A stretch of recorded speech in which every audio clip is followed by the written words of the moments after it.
Welcome to Shannons Club TV, a new program that allows Shannons Club members and all motoring enthusiasts to indulge in the passion we all share for cars and motorbikes.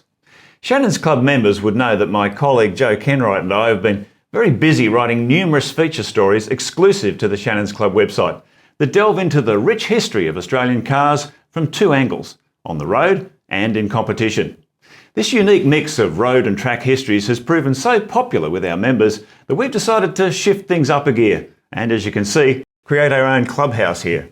Well, welcome to the clubhouse, Joe. What do you think? Well, all it's missing, mate, is the carburettor in bits and the grease on the hands. I couldn't agree more. From within these hallowed walls, each episode of Shannons Club TV will showcase a particular make and a model of classic car. And we'll also get to meet a proud owner to share their motoring passion. Maybe you and your car could end up being a star of the show.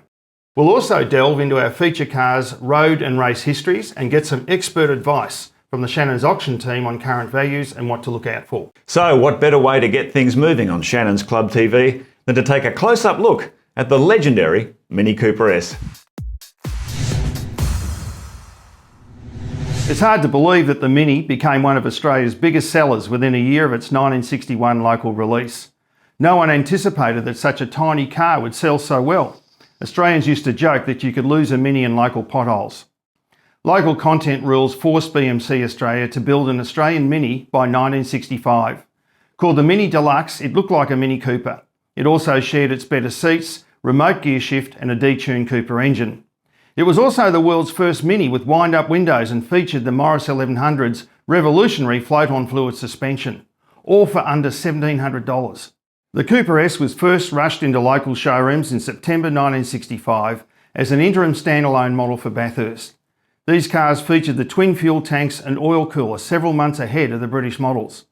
The Cooper S then became an upgraded Mini Deluxe with the imported Cooper S drivetrain, oil cooler, power front disc brakes, wide wheels, extra instruments and twin fuel tanks, all for an unbelievable $600 extra or $900 less than if it was fully imported. The shared wind-up windows and cabin were very different from British models. Local 3-point seatbelt mountings proved ideal for racing harnesses. The upgraded hydroelastic suspension, its fluid lines protected by special local underbody recesses and covers, also made it a natural rally contender. The imported 1275 engine was a development of the Formula Junior racing engine. Its compression ratio was too high for local fuels and required a special fuel mix for its full 75 brake horsepower or 56 kilowatts. The big valve head featured aluminium bronze guides for the higher revs. The nitrided crankshaft was made from billet steel with supersized conrod and main bearings that allowed it to rev all day, but only if you kept an eye on the oil level. As a clever exercise in local production engineering for a market hostile to imports, the uniquely Australian Cooper S was an unrivalled package at the price.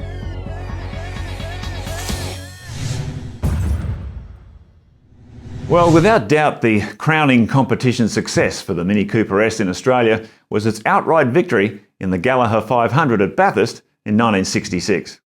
And what is not widely known is how race winner Bob Holden called on his cunning competitive instincts within the three-car BMCA works team to literally engineer a victory for himself and finish rally ace Rauno Aaltonen. The main reason why the Cooper S became the car to have in 1966 was Ford's decision not to continue with its Cortina GT500 Bathurst Special, which had won the race the previous year.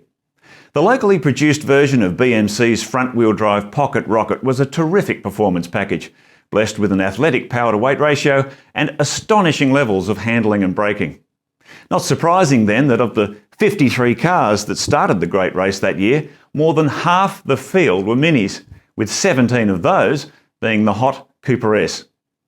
British Motor Corporation Australia, or BMCA, entered 3 factory-prepared cars, but it soon became apparent to Bob Holden that his Cooper S was the slowest of the 3 and would need considerable work to provide the edge he needed to win.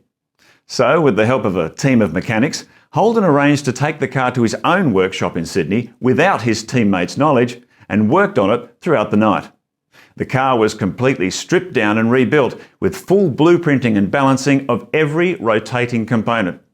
The result of his crew's hard work was a hot race favourite, but Holden and Aaltonen deliberately held back during the practice sessions at Bathurst, setting the stage for an ambush. Come the race, Altonen and Holden drove brilliantly in a car that clearly had an edge over not only its two factory-prepared stablemates that both struck trouble, but every car in the field. After more than 7 hours of racing, they not only took the checkered flag a full lap ahead of the pack, but the mighty Mini Cooper S's filled the first 9 places in a show of one-mark dominance that has never been repeated. So Mark, what do you reckon that was? Was it the last time that an average Aussie could have a crack at Bathurst for $2,300? Incredible value, wasn't it? Not only the price, but it was the performance of the car. I mean, nothing could touch that thing. It was more than half the weight of like a Studebaker V8. Fantastic brakes, incredible economy, and really there was nothing else on the racetrack that could match it. To get the full story on this remarkable car and a host of other rare and classic Australian cars and motorcycles, check out the Classic Garage and Historic Racing sections at the Shannons Club website. Coming up, sharing the passion with the Shannons Club Mini Cooper S enthusiast and our auction and market review. Hope you're enjoying Shannons Club TV. Why not join the Shannons Club and share your passion for unique, rare and classic cars and motorbikes with other enthusiasts across the country. Keep up to date with the latest news, events and exclusive offers from Shannons. Well, now it's time to share the passion of the Mini Cooper S, and we caught up with Jeff Bauer, a Shannons Club member and long-time Mini Cooper enthusiast. And we headed on a trip down memory lane in his prized 1967 Mini Cooper S. We started by asking him about the unique history of his vehicle and favourite experiences with the car.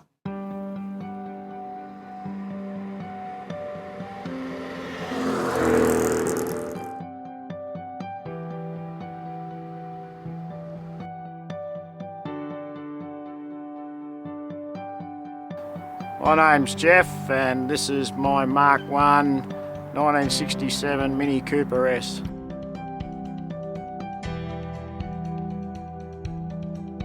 I got the car about 2 years ago. I had a Mini when I was a young bloke and this one I just had to have. The car had a lot of low-level race history back in the early days through the 80s and that. It's got a logbook that came with the car and it did motorcanas and a few hill climbs, and it did win a couple of the motorcanas that it was in. It's a 1275 bored out to 1310. It's got the genuine Cooper S head on it. It's got a Weber carburetor, brown rig extractors. It's got a Needham close ratio gearbox, a limited slip diff. Produces about 120 odd horsepower.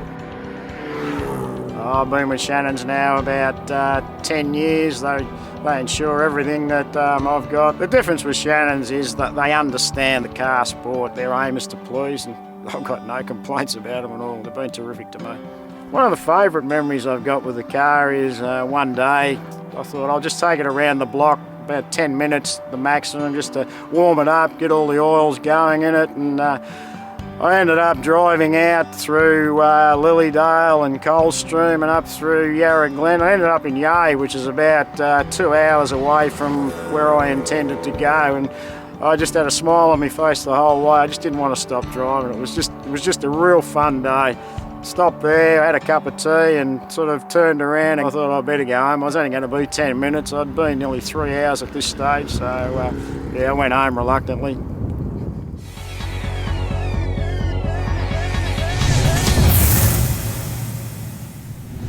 Well, welcome back to Shannons Club TV, and it's hammer time with Shannons Auctions' Chris Borrabon. Chris, welcome to the show. Thanks, Mark.